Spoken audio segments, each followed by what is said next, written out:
Hi, everyone. Welcome to session 3 of our spring and summer writing workshop. We're going to give people a little bit of time to join. Feel free to say hello in the chat where you're joining in from.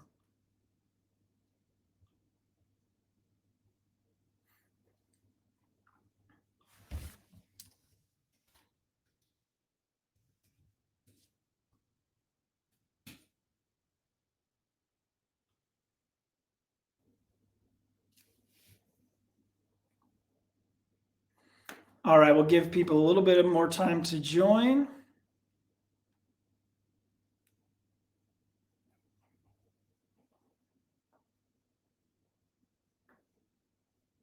All righty, so I'm going to kick it off here. I'm going to take the slide off for a second.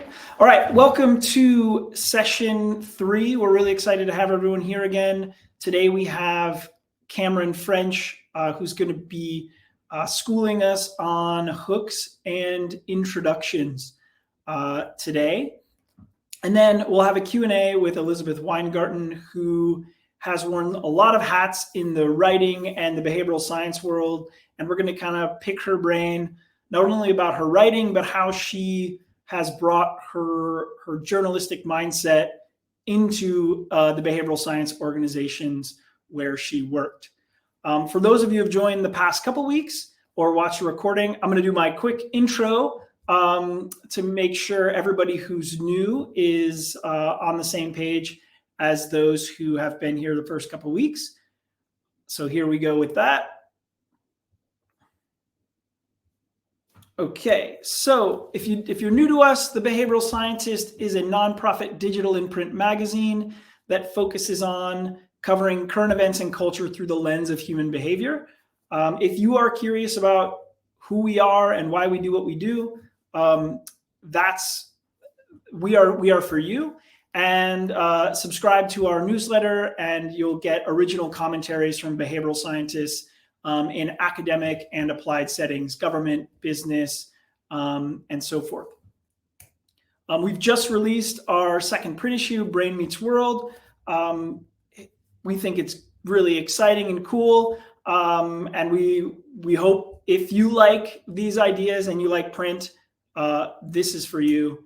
And here's a couple shots of the spread. So if you're new to behavioral scientists and you haven't heard us talk about this, here you go. Many of you may have your copy already and have already been reading. If so, thank you for your support. All right, the workshop, speaking of support, is sponsored in part by the Association for Psychological Science, who, through a teaching grant, have provided the funds for us to be able to offer this session and the previous 2 sessions for free to anyone who wants to join. So thank you to APS. And then Behavioral Scientist as a whole has received organizational support from a number of organizations you see here, from academics and government and businesses, nonprofits. And so their support has allowed us to expand our capacity to offer public events like this. So thank you. And then finally, I never get tired of this picture. Donor and those who supported the print, have donors and print supporters are also the lifeblood of what we do, and really allow us to do really cool projects like the 2 print issues.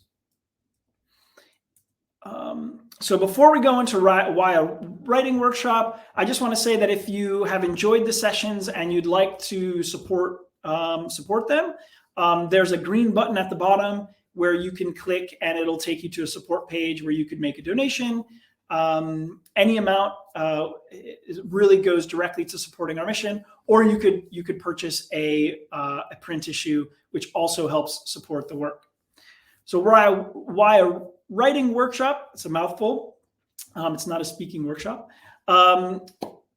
We realized as we were editing a lot of the behavioral scientists and people working in behavioral science that a little bit more training can go a really long way. I mean, we At Behavioral Scientists, we really want to hear from people who aren't professional writers, but are doing really, really interesting work, and be able to hear about their work in their own voice, in their style, in their tone. And so part of what we've learned over the last 3 or 4 years is that, hey, there are a few ideas and techniques that we could pass along to other people working in the field that might help them with their public-facing writing, be that in an article or a presentation or a report. So we hope you'll be able to take away from this session something that you can use in your work. We're at the 3rd session. If you're just joining us again, we'll be sending out all 3 recordings, so you'll be able to catch up and refer to it, share it with colleagues, and so on. The details for today are just like the other 2 sessions. Do a half-hour presentation. We get to hear from Cam again. I'm so very, very excited for that. And then again, a Q&A with Elizabeth in the second half. The event is being recorded, as that means the chat is recorded as well. So keep your comments as such. If you'd like to ask a question, please use the Ask a Question button, not the chat. If there is a glitch, we'll roll with it. And then if you need to contact us, there is the email. All right. With that, I will kick it over to Cam. All right, Cam, I'm going to minimize my screen, and you can take it away. All right, and I'm going to start sharing my screen. Hopefully you can all see this. Let me start the slideshow. Evan requested that we begin again with Calvin and Hobbes, which we've started with in the past as well, and is a font of much good writing advice. So in this strip, Hobbes says, "Do you have an idea for your story yet?" "No, I'm waiting for inspiration." "You can't just turn on creativity like a faucet. You have to be in the right mood." "What is that mood?" "Last minute panic." And then we also have some thoughts on introductions from other famous writers and educators. From Gabriel Garcia Marquez, "One of the most difficult things is the first paragraph.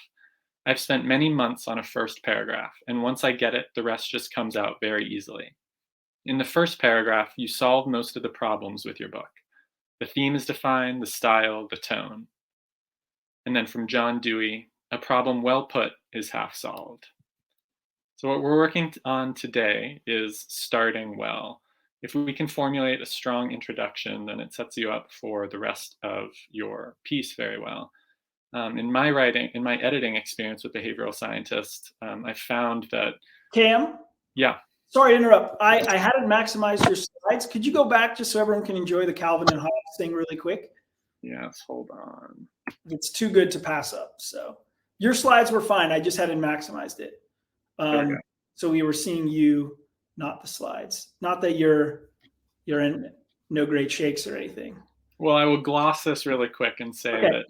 So can you share your slides one more? I don't see your slides on the screen. Okay. Share them one more time. And then I'll focus that as the screen. All right, now we see them. Okay. Okay, now we got them. All right. Here we go. Perfect. Calvin and Hobbes is on the big time. All right, back to you.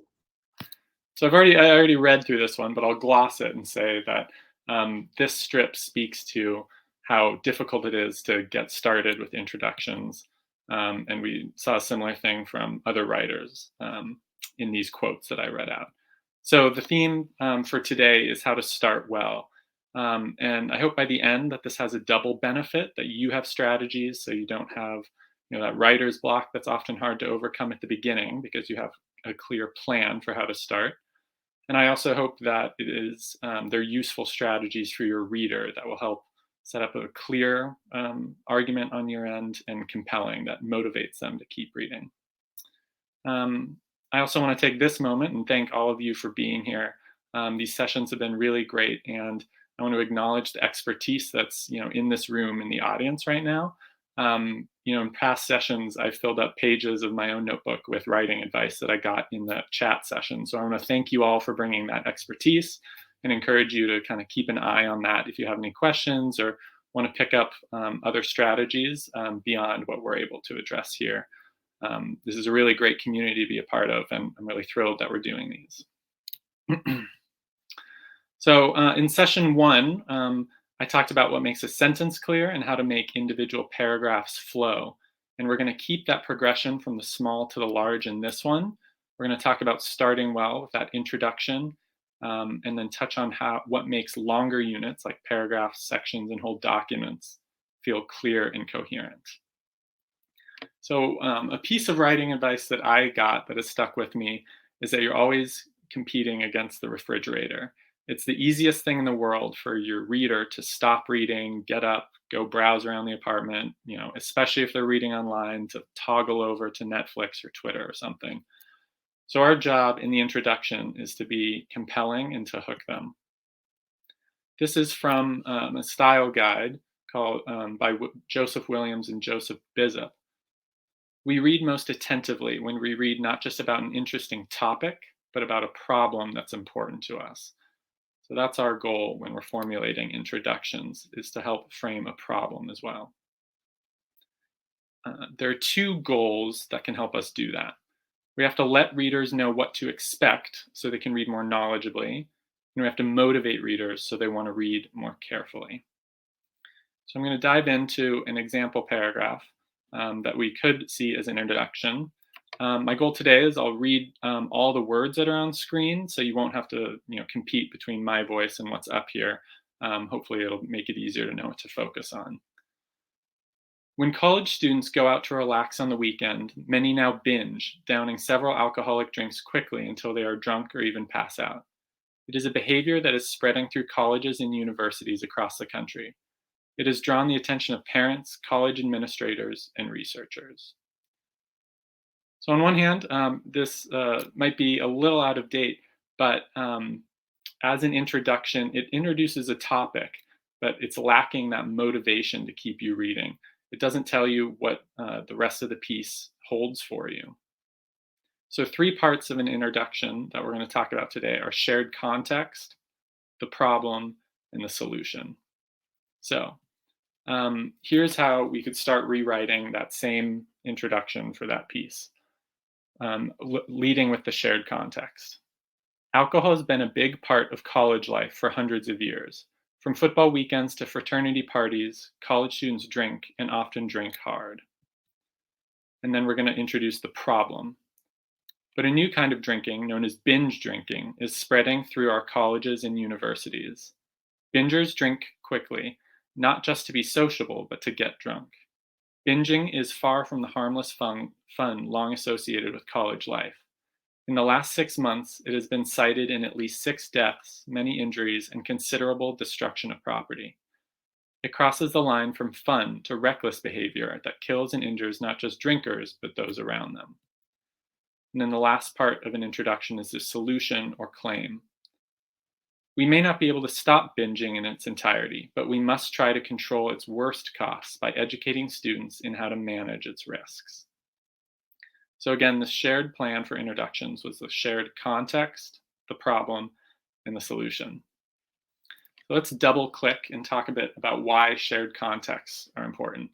And for the psychologists among us, I often think about this in terms of schema, which are patterns of thought that organize information and the relationships among them. So I think about not giving people a shared context as if you're just handing them lots of information and giving them nowhere to store it. So they just had to juggle it, in their minds, or in this case, this woman holding fruit. Whereas if we give them some schema or a framework for how to interpret what's going to come next in the rest of the piece, they can introduce the storage and information that they've amassed in the past and start integrating it with their previous knowledge. This is an important principle of clarity globally, not just in introductions. Readers are more likely to judge any unit of writing as clear if it opens with a short segment that they can easily grasp and that frames the longer and more complex segment that follows. So introductions, you can think of introductions as that short segment that they can easily grasp, framing the rest of the piece. Throughout the piece, you can also think of short topic sentences that introduce paragraphs and make it easier to grasp. And similarly in the conclusions. So this is a principle that scales from individual sentences, where you can start by framing what's about to come, all the way up to introductions for entire books. So that was the shared context for introductions. Let's talk about the second element, which is the problem. We can break that down into the two C's. What is the condition, and then what is the cost, or the intolerable consequence? Another metaphor I think of for this is a burning bridge. What's the thing you want to give readers to make them keep going, not stop or leave your piece of writing? So the problem, answering so what, is comprised of these two elements, the condition and the cost. And I'll read again that same set of sentences that we had in the introduction before. But a new kind of drinking, known as binge drinking, is spreading through our colleges and universities. Bingers drink quickly not to be sociable, but to get drunk.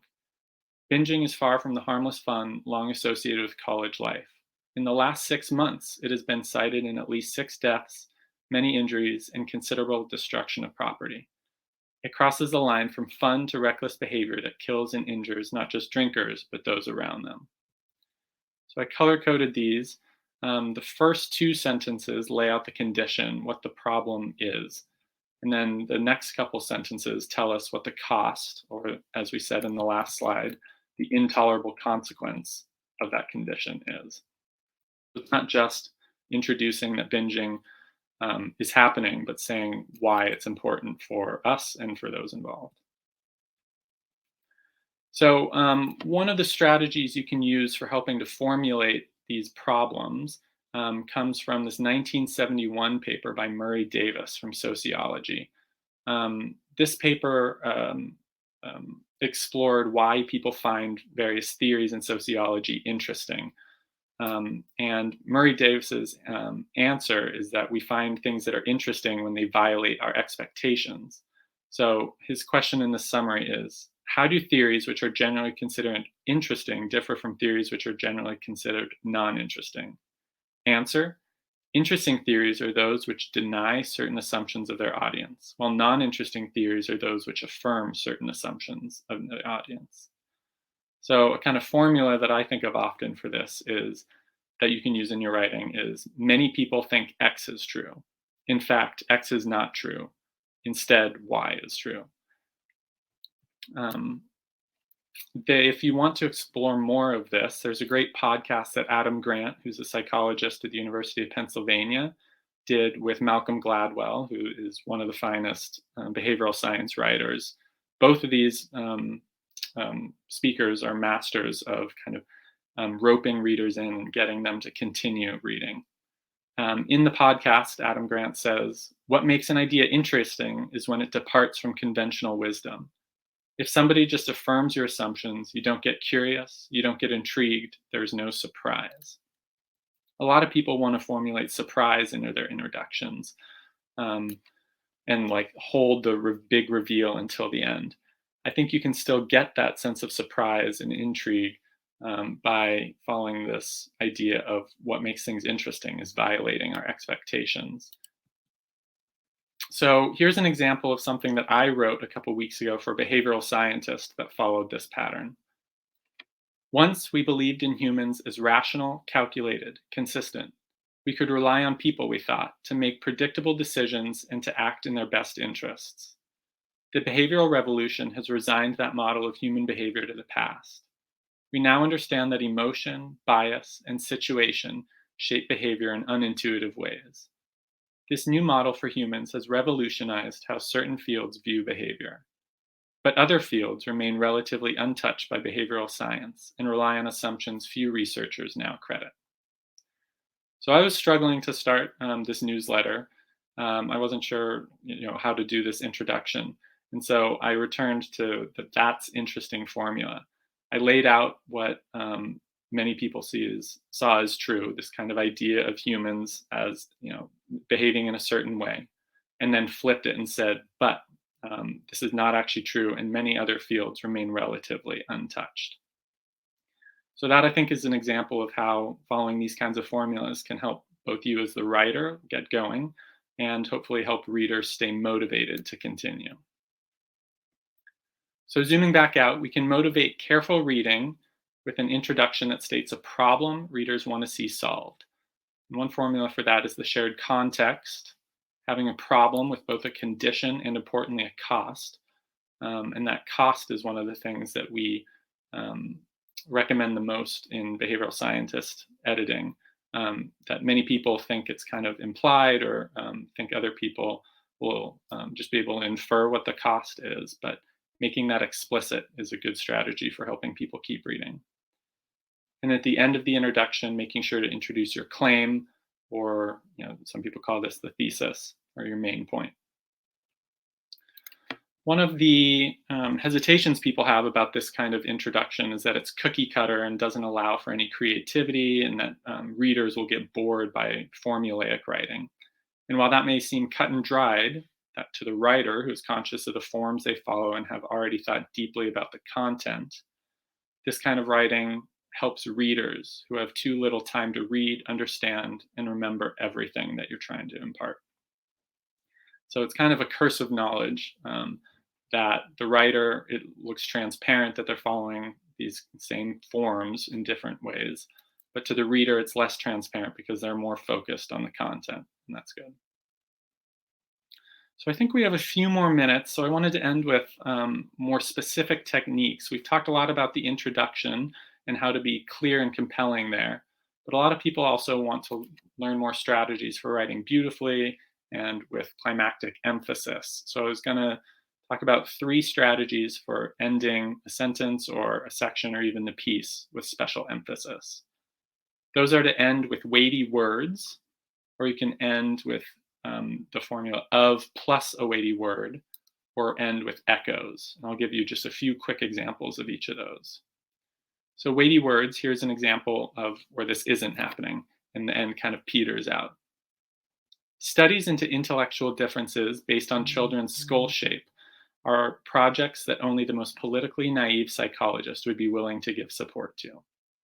It's a clear sentence. I think you can probably follow, and it's fine, but it doesn't quite end with a great rhythm. Here's a rewrite, and all I've done is switch the last couple words.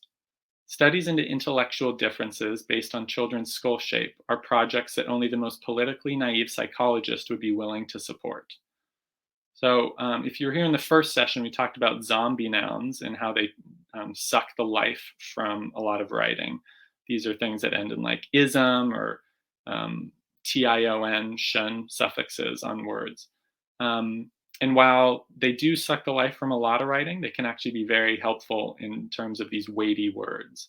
Ending sentences and your whole piece with those kind of abstract big words can lend a sense of emphasis. Here's the second strategy for ending, and that's using the small word of and then ending on another weighty word. This comes from Winston Churchill's, one of Winston Churchill's speeches, and Evan tells me all his words are copyrighted actually, but it's too good not to use. Until in God's good time, the new world, with all of its power and might, steps forth to the rescue and liberation of the old. So as you can see, he ended with that of plus the weighty words, and it ends pretty satisfyingly to my ear. Here's a rewrite that would end much less satisfyingly. Until in God's good time, the new world, with all its power and might, steps forth to rescue and liberate us. Not bad, but not quite as memorable as the first. Here's the last sentence of 100 Years of Solitude, another example from Gabriela Garcia Marquez that follows a similar strategy.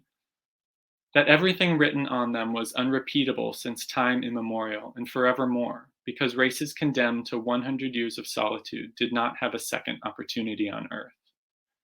This isn't technically an of plus a weighted word ending, but it's a similar pattern of that small and then ending on a large thump for a satisfying rhythmic end. And the last tip that we've got is to end with echoes.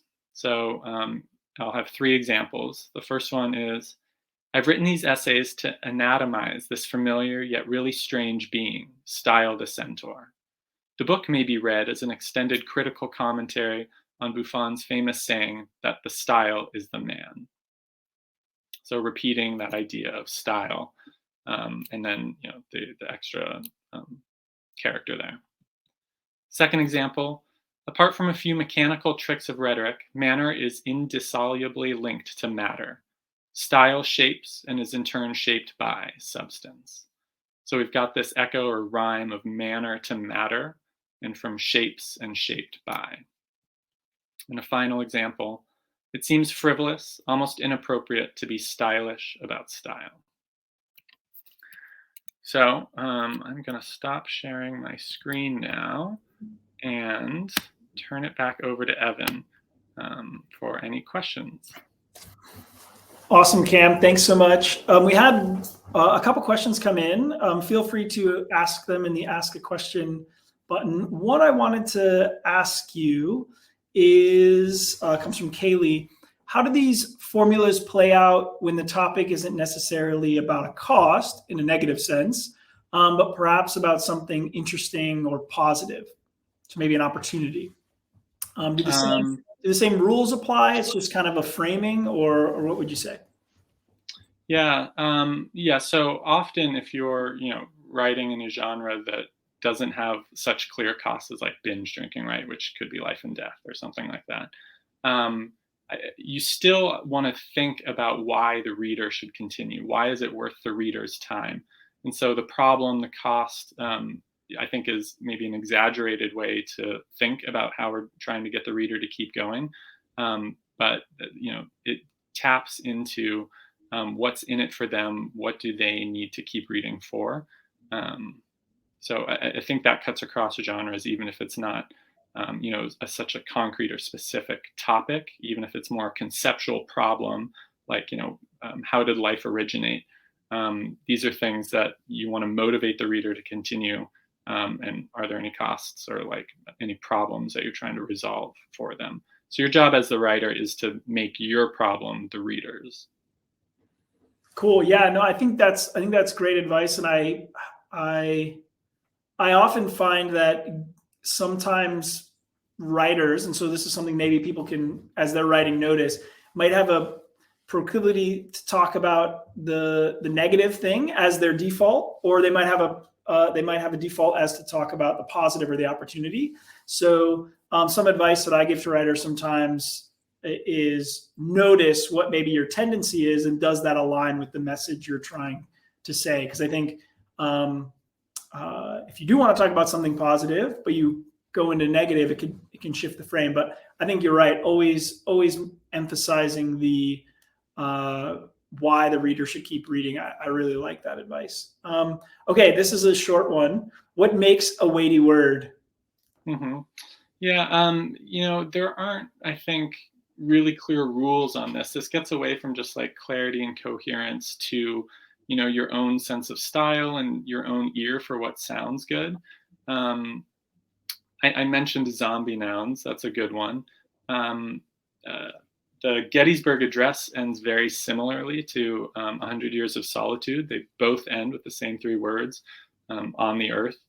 And so, there's something about, that grandness that also feels weighty, the scale of things. So you want to either help people kind of open up into something bigger than the specifics of what you've been talking about in your piece, or just, words that sound, poetic or beautiful to you, and help the rhythm of that ending. Terrific. All right, I think we have time for one more question before we jump to Elizabeth. Would your intro structure also work or be relevant in scientific writing? Let's say the intro to a psychology research paper, for example. Yeah, this maps really closely onto formats for psychology papers, right? You start with like the overview. So that's the shared context, making sure that your reader has the information that you have, and is, you're all looking at the same set of information. And then you go on to more specific things and end with your claim. The best, I could have put an example up, and I will add it for a future workshop of like abstracts that have been very successful in terms of following that pattern. Different genres, do vary a little. So, take this with a grain of salt if you were trained specifically to, not have one of these pieces. For instance, in the humanities, you're less likely to have those clear problem and hook delineations. But in scientific writing, I think it's very important as well. Terrific. Thank you, Cam, for another great presentation. I'm going to minimize you and maximize Elizabeth here on the screen. Actually, here we go, Elizabeth. Let's get your mic and your video. Okay, we can see you. Hey, Elizabeth, how are you? Hello, doing great. I always learn so much from Cam, so that was great. Okay, I'm going to do the awkward thing where I introduce you while we're sitting next to each other, so to speak. Elizabeth and I worked really closely at Behavioral Scientist for the past 4 years. She was our managing editor for transitioning to a senior advisor role. And now she is the head of behavioral science insights at Torch, where she leads development of strategy and creation of multimedia scientific content based on the research that Torch is doing. And so related to people analytics. And so Elizabeth, came to her current position in a very interesting way, and she has a really interesting skill set. Before that, she was at Ideas 42, where she was running behavioral science projects based out of the New York and then the DC and then the San Francisco office. And before that, she was at the think tank New America, where she directed the Global Gender Parity Initiative. And then before that, she was on the editorial staffs of Slate and The Atlantic. So Elizabeth, I always enjoy talking writing and behavioral science with you because you have, there are two things that I think they share, and I hope we get to dive in them today, which is behavioral scientists and journalists really like to investigate things, but their methods are always just like slightly different. And so I want to kick off the conversation with something that journalists do really well that I think you've incorporated in some of your work as you've moved into behavioral scientists, and that is this. Journalists are trained to find strong and compelling narratives, like a really good story. So in your work, at Torch or previously, how do you think about conveying what you do with a strong and compelling narrative? Yeah, well, first of all, Evan, thank you for having me. I'm always excited to talk about journalism and behavioral science with you as well. So when it comes to narrative and narrative storytelling, there are several components to that I tend to think about when I am writing and when I'm editing and kind of advising others. So first of all, very basically, narratives have a beginning, middle, and end. And that may seem very obvious, but sometimes we forget that when we're writing. And we forget how much easier it becomes to read something or consume any type of content when we can understand what that beginning, middle, and end is.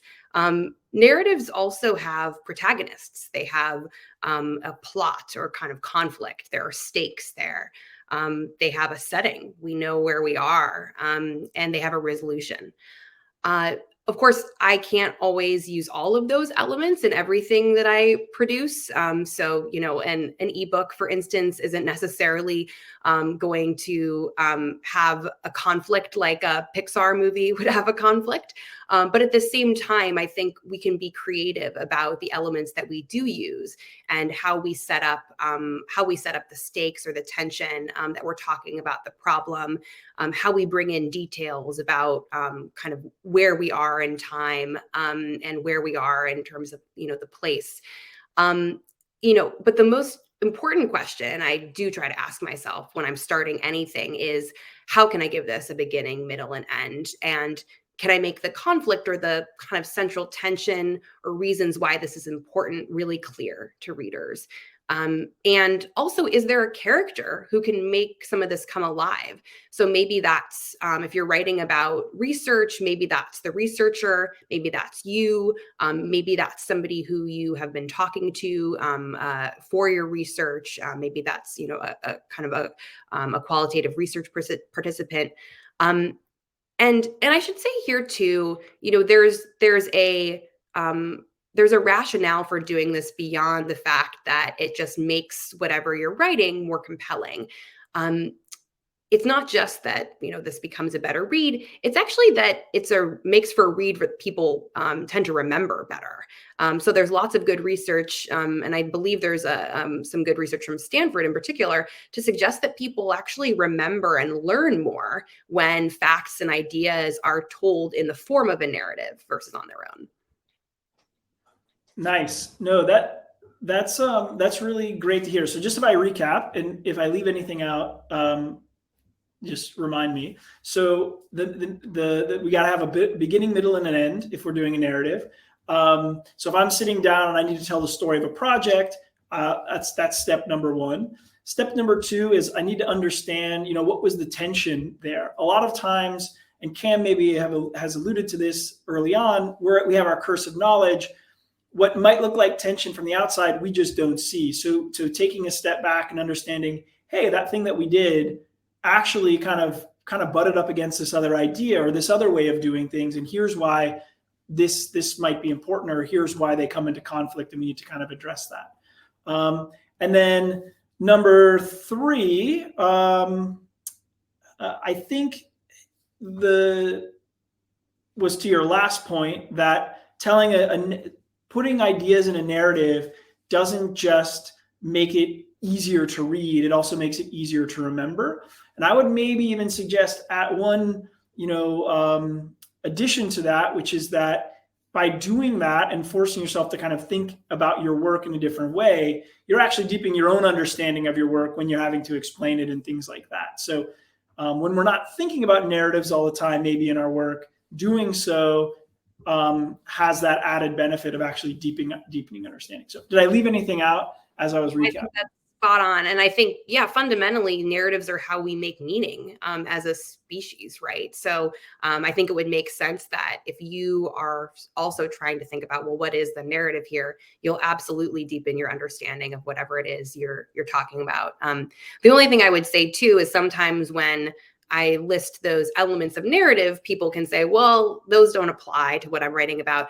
And I think the key is to think creatively about how you can talk about some of these things. So for instance, if you're, trying to talk about setting, right, and something that you're writing, maybe you're bringing in details about the place that you went when you were doing qualitative interviews for subjects, or maybe you're talking about kind of where, the context of your lab, or, there are all sorts of ways that you can bring in those details that once you do, a little bit of brainstorming, start to become apparent, even if at first you're like, well, these aren't, this isn't going to work for me. Terrific. Okay, I'm glad we got to dive in on that question. I want to also give people who are listening a sense of just what you're currently doing. So as we dive into some of the specific questions later, they understand just all the hats you're wearing at Torch and the hats you've worn before. So tell us like briefly a little bit more about your role at Torch. What are the hats that you're wearing as you're communicating behavioral science to different stakeholders that you guys deal with? Yeah, great question. So Torch, as I think you mentioned, is a people development platform. And basically what we do is we help organizations create coaching programs and mentorship programs and other digital learning programs at scale. So what we have on our platform are thousands of people going through coaching and mentoring and other types of learning. And so we're able to get data from that really helps us understand how are people learning, growing, and changing over time, and what are some of the key factors in helping to accelerate that progress, and particularly thinking about how does that happen in the context of trusted human relationships. So it's really, really interesting work, and my role really has three fundamental parts. So the first part is using the research that we're developing from our platform, and some of the original research that we're doing outside of it, and developing all types of content. So ebooks, webinars, articles that I would publish in more traditional news outlets, blog posts. So that's just kind of the start. And then the second piece of it is sales enablement. So when we think about this mission that we have, which is not just to kind of be thought leaders in the space that we're in this place of kind of leadership development, but also to really be trusted advisors to the customers and who we work with.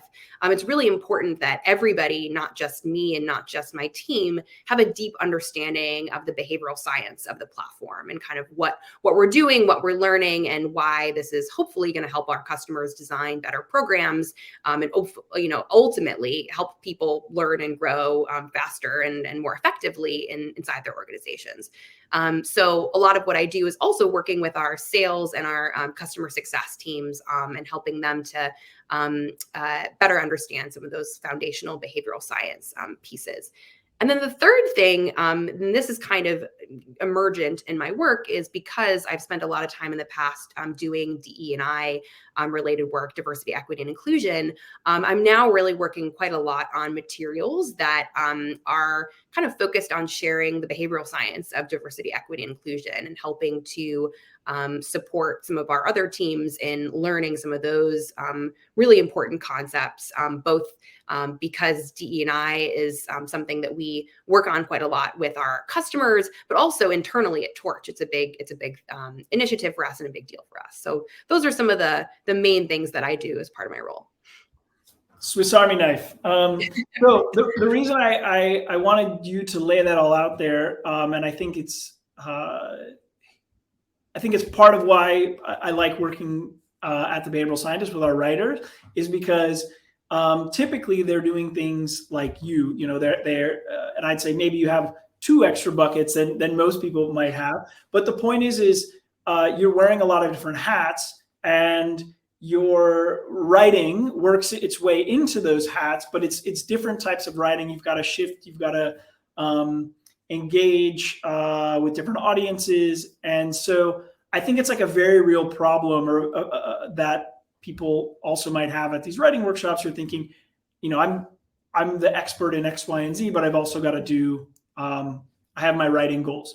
And so I wanted that to frame and color kind of some of the rest of the conversation. So that's more context for everybody else. And we'll get to benefit from all of your experience in those three different buckets. Okay, so my next question is the focus of the last week's session when I was presenting was on getting started. And I wanted to ask you, as a lot of people might have a project, be it a business project or initiative or a research project, and they're thinking about communication. Maybe they say, oh, we did the project, now I got to think about something. But I know you kind of take a different approach, and that's probably from your journalistic background. So as you think about writing and communication alongside a project, talk me through where it fits, when it fits in, and so on. Yeah. So I think first I'll say at the outset, this is all really going to depend on the specific project and the objectives that you have and what your clients or funders or customers are looking for from you. So this isn't necessarily going to apply to everything. But what I have found is that there are ways that, if you're thinking about communicating and how you're going to communicate at the beginning of the project, and even just setting aside, 30 minutes, 45 minutes to really think through what are all of the different points at which you might want to communicate, or what are the things that you need to do now to make it possible for you to write the types of things that you'll want to write after the research is done. I think that can be really, really helpful for kind of building into your project plan. So as an example of this, one thing that I noticed at Ideas 42, I remember coming in and working with a colleague on an article, and this was based on some research that this colleague had done, that they had done the research. I think it was, at that point, probably a year or two ago. And I remember asking them, hey, can we use, there are all these great qualitative insights in here. These would make for great quotes. And they were like, oh, we never asked if we could use them. And it's now been a couple years. We have no idea where those people are. No, basically we can't use them. It's going to be too hard to track down. So that's a situation that you could have easily prevented if you had at the beginning thought about, okay, we're going to be doing these focus groups, or we're going to be doing these qualitative interviews. How might we build into the process maybe a question for folks to see if they would feel comfortable using some of their quotes, de-identified or not, in an article in a couple of years, and even getting their contact information if that's kind of permissible, to be able to follow up on that in the future. So that's kind of one way to think about it. The second way to think about it is just kind of, I think you'll have the story of the research, right? You have the story of whatever you find. And that is often something that you're not going to be able to share fully until after the data is cleaned and analyzed. But you also sometimes have the story within the story, right? So you have the story of the process. And this is something that, of course, we talk about at length. Evan talks about at length in Brain Meets World, is kind of the process of behavioral science. And that can be sometimes just as interesting or more interesting than what you actually end up finding in the research. So the other thing that I recommend doing is just keeping kind of a diary or a journal, right, of what's going on in the research process. And of course, every day is not going to be thrilling, right? But sometimes you have days where you get some data back and it is totally different from what you thought. And at first, that might feel really frustrating because it's not maybe telling the story you hoped it would tell. But then it maybe raises other interesting questions, and it kind of deepens the research, helps you kind of go in that new direction. And, over the course of 6 months, a year, whatever your timeline is, then you have this really interesting kind of set of stories and questions that you can use when you're developing your article or white paper, or whatever it is. Or you can choose, depending, again, on the situation that you're in, to maybe publish certain things along the way, right? Like, hey, we're doing this research. It's really interesting, kind of drumming up that interest and enthusiasm for it. And also being specific about, these are the questions that it's raising that are kind of confounding us right now. And that can also kind of help you find new relationships with people. It can help make you a little more vulnerable, because I think we all know that the process is really hard and it rarely follows the path that we think it's going to. So I think the more that you can kind of voice that along the way, the more you might find kind of connections that you may not have anticipated. Yeah, so basically those are two different ways, what you just presented, to kind of build in writing and communication into a project. One being, hey, at the outset, what's the end result going to be? Would we want to use maybe some of this data in a way beyond how we're going to use it for the research? Should we integrate that into the kind of consent and the materials and the planning up front? And if it's an extra one question, check a box that, hey, it's fine, use my quotes, it's great. That's super easy. So I think that's great advice. And then I really like the idea of kind of keeping a running kind of project diary, internal monologue, whatever you kind of want to label it. Because one thing that I've realized is that once you hit the end of a project, it's really hard to get yourself back into the frame of a beginner.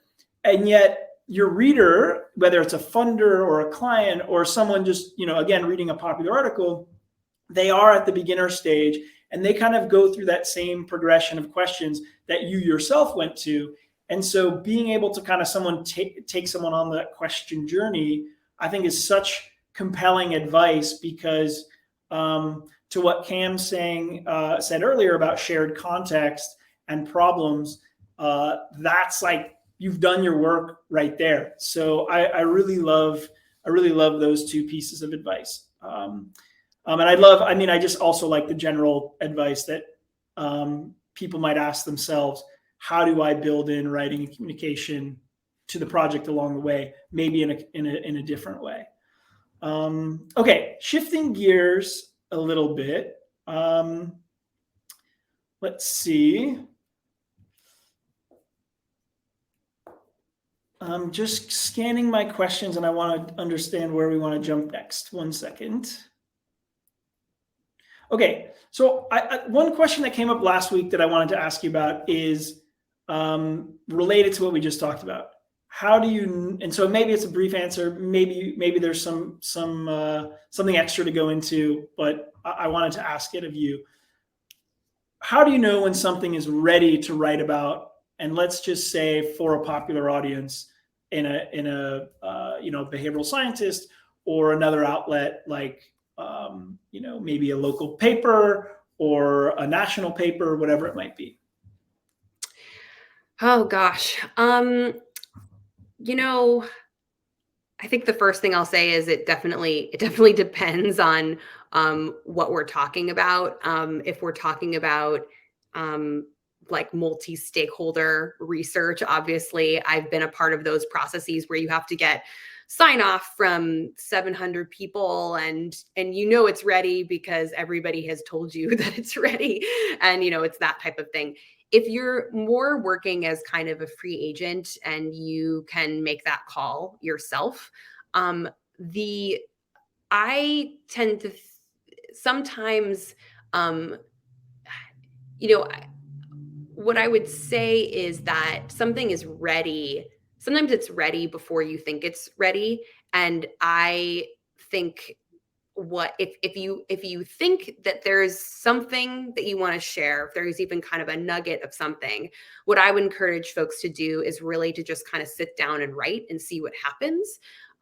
Because a lot of times, I know I do this, I get in my head about not having done enough research or not having, and that's actually kind of a crutch. And that's a crutch that encourages you to procrastinate. So again, it kind of depends on whether we're talking about some big research project or if it's just a thing that you're writing on your own. I think that feeling of I'm not ready, test that out a little bit, right? Don't necessarily trust it.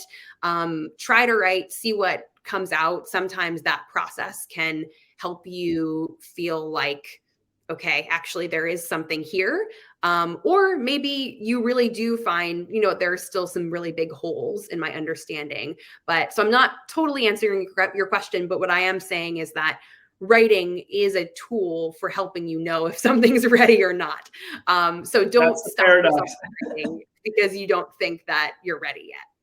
Yes, no, I think too, the writing is thinking, as the mantra goes. So thinking about where we start was, again, what we were talking about last week. And if you also thinking about where you're ready, and this idea of that, maybe sometimes the answer, if we think we're ready but we're not ready, is getting something on paper, checking with ourselves, and then certainly getting feedback from other people. I think that's a great remedy for, I think I'm ready, but I got this great idea, but is it really a great idea? Feedback is the right way to do it from yourself and from others. But you raised a really interesting point, which is that, I need to do more. Oh, I need to chase down this bit of research, or there's 85 tabs of previous research that I need to read before I have anything valuable to say, which I think you're right, is like, you need to bust that myth a little bit and say, okay, feedback can tell you if there are gaps, but you also need to not wait for the planets to align to get something down. And one bit of advice that I was kind of giving last week was, if you know where you want it to go, and you're like, hey, we want to get to such and such an audience, we want to go to this publication. Well, this publication accepts 1,000-word pieces, and they look for this. Well, 1,000 words, I have enough to say in 1,000 words. And also, one big thing that I know we've talked about as we've edited pieces together at Behavioral Scientists is that no one article can do everything, which I think your point speaks to. It's that you need to find out what you can do now in the space provided. And if you get that gut check from yourself and from editors that, hey, you are saying something valuable and new here, then, let that piece kind of do its thing in the 1,000 words, so to speak. So there is that proclivity to basically be telling yourself I need to do more, but also maybe we think we're too ready. And so feedback and then understanding the kind of bucket we're aiming for, I think, are two great ways to address that.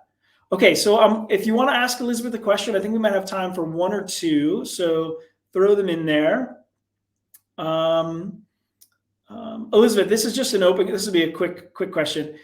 Do you know if your DEI work will be published publicly in the future at some point? Yes, great question. So we are currently working on an ebook that's all about kind of how to think about inclusive development inside organizations. So we hear a lot about how to do hiring more inclusively, but I think a lot of organizations are really thinking about retention right now. And one key factor of retention is really having a culture that is inclusive and that really encourages belonging. So we, because we're focused on coaching and mentoring and digital learning, really focused on kind of making those programs inclusive. So this is one thing that, yes, we will be publishing in the next few months. And as part of that, we'll be kind of talking about what Torch is doing and kind of how we think about this.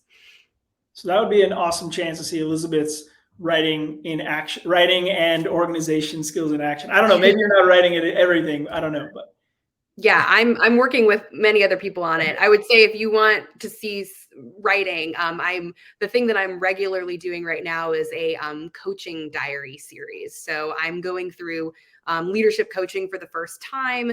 And so I'm every session, I'm writing a little diary of kind of what I'm going through and processing. So if you follow me on LinkedIn, you'll be able to see that, and would love any feedback or thoughts that folks have on that too. Cool. Elizabeth, maybe you can share the link and I'll send it out in an email with the recording so people can check out your diaries. Okay. I'm looking at the time. So we have, I'm going to do a couple quick questions. One is, this is session 3 of our workshop. So we're all going to kind of go off with some new knowledge and try and, sit with it and then grow. But what are some writers that you look to, scientists or not, that you kind of look to as examples for how you maybe would like to craft your work or work that you respect? Yeah. So as far as a scientist goes, Lisa Feldman Barrett, I think is just a masterclass in being able to do this and take really, really complex science and make it very compelling. And then I love fiction too, and I would say Jhumpa Lahiri is a favorite of mine. Elizabeth Strout, another great author, but I think we can learn just as much from fiction writers, especially as behavioral scientists, as we can from nonfiction writers about how to portray human motivation and emotions and all of that. Cool. I'm going to drop those names in the chat for folks. I think I did it. Okay. And then